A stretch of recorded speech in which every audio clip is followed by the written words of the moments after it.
Hello, everyone, and welcome to this episode of Ignition Time. In this episode of Ignition Time, I'm going to ask the question: can automation actually cause an increase in the unemployment rate?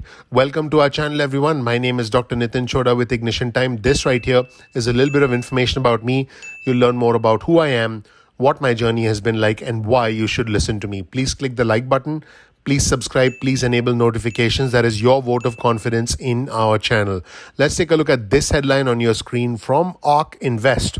Will automation cause an increase in unemployment rate? Folks, the bottom line is this. There are two historical points that are often overlooked by those who criticize automation, saying, hey, it's going to result in a lack of jobs.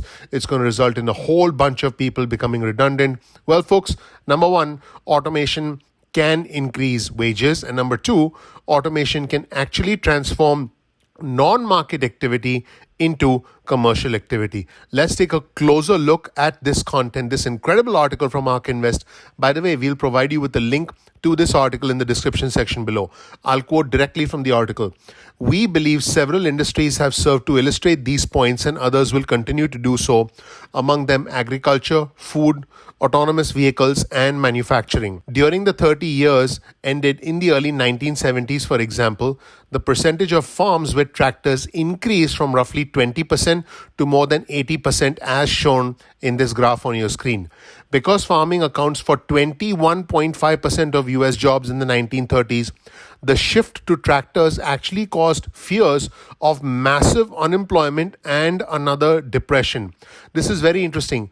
Also, the switch from mules to tractors actually caused a boom in labor productivity. In other words, people, and specifically farmers, were actually able to produce much more. For example, in 1945, to produce 100 pounds of lint cotton with two mules, a farm had to devote 42 labor hours and half an acre of land.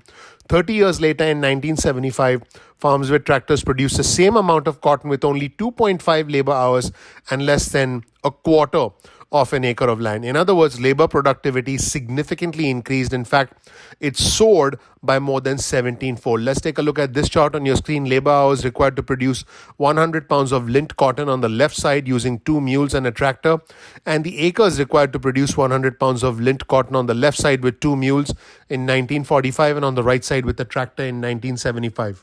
What did farm automation actually do? Well, folks, it created more valuable jobs and higher wages. Thanks to tractors, real farm wages increased more than 76% from the 1940s to the 1970s, as you can see in your screen here. Let's take a look at the purchasing power of farm workers, and you can see that the trailing 5-year hired labor cost change and the trailing 5-year inflation chart, basically what this shows you is that farm workers were basically able to buy more stuff, and in fact, the wage increase for them outpaced inflation. In other words, even though costs kept going up, they were actually able to make more money and they were much more productive.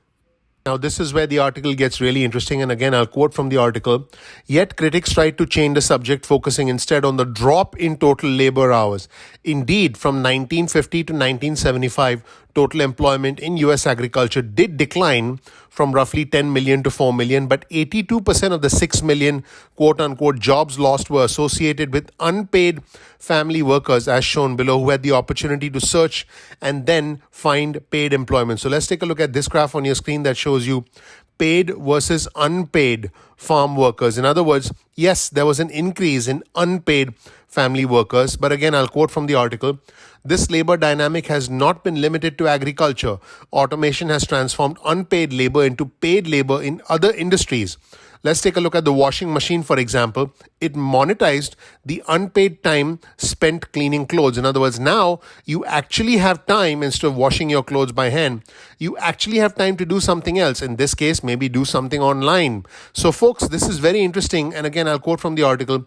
In the future, and as shown in this chart, let's show you this chart on your screen, the automation of food services is likely to commercialize the non-market activity associated with grocery shopping and food preparation cleanup into more cost-effective food delivery alternatives. Let's take a look at the cost of a meal by location. Home cooked on the left side, you can see that the home cooked meal costs right around $12 with the grocery time, with the food prep and cleanup cost, and the actual cost of the food. And fast casual was also right around $12. But now you have a significant amount of time on your hands with a fast casual meal that you can use to do something else. Let's take a look at the cost of food to US consumers. In fact, food outside the home ends up costing the US consumers less than cooking at home because of the grocery time, the food prep and cleanup time, and eating food at home and doing all the other activities at home. So essentially, eating out, depending on where you eat, of course, could end up saving time. And here's another interesting quote from the article. Transportation is likely to submit to the same dynamic as the time a person spends commuting is unpaid.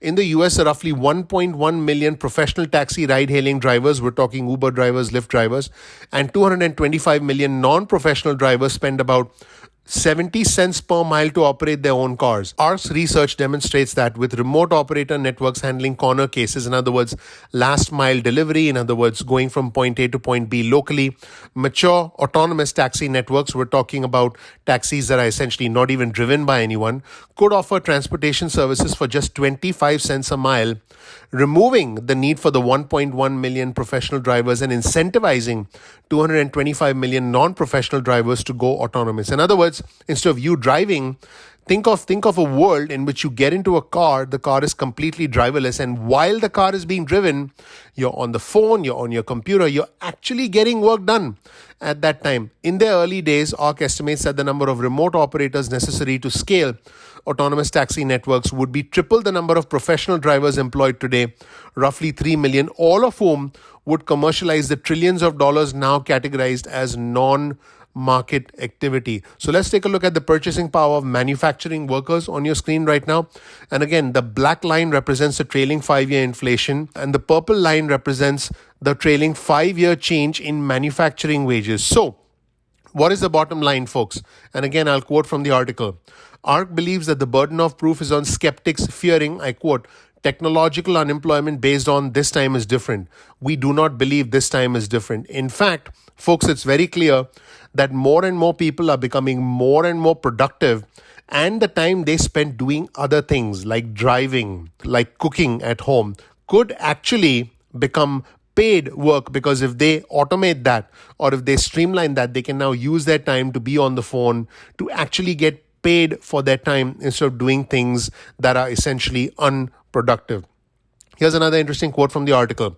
While ARC believes that automation is an important economic force in lowering inflation and speeding up real GDP growth, in other words, making sure that things get cheaper, making sure that consumption increases, productivity increases, what ARC is saying is that several other trends seem to have impacted outcomes during the past 15 to 20 years.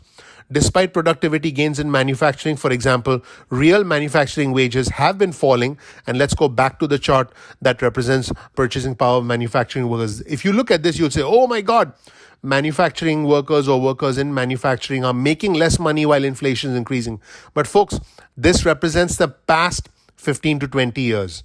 And also what ARC is saying is that this could be associated with the increase in offshoring after China entered the World Trade Organization and the decline in union employment. Folks, it's very clear that the next 15 to 20 years are going to be different from the past 15 to 20 years. Let me know what you think in the comment section below. Will automation indeed cause a decrease in the unemployment rate? In other words, will automation actually lead us to be more productive, more efficient with our time, doing jobs that result in higher productivity and allowing us to actually make more money, as opposed to having the fear of losing a job that pays below minimum wage?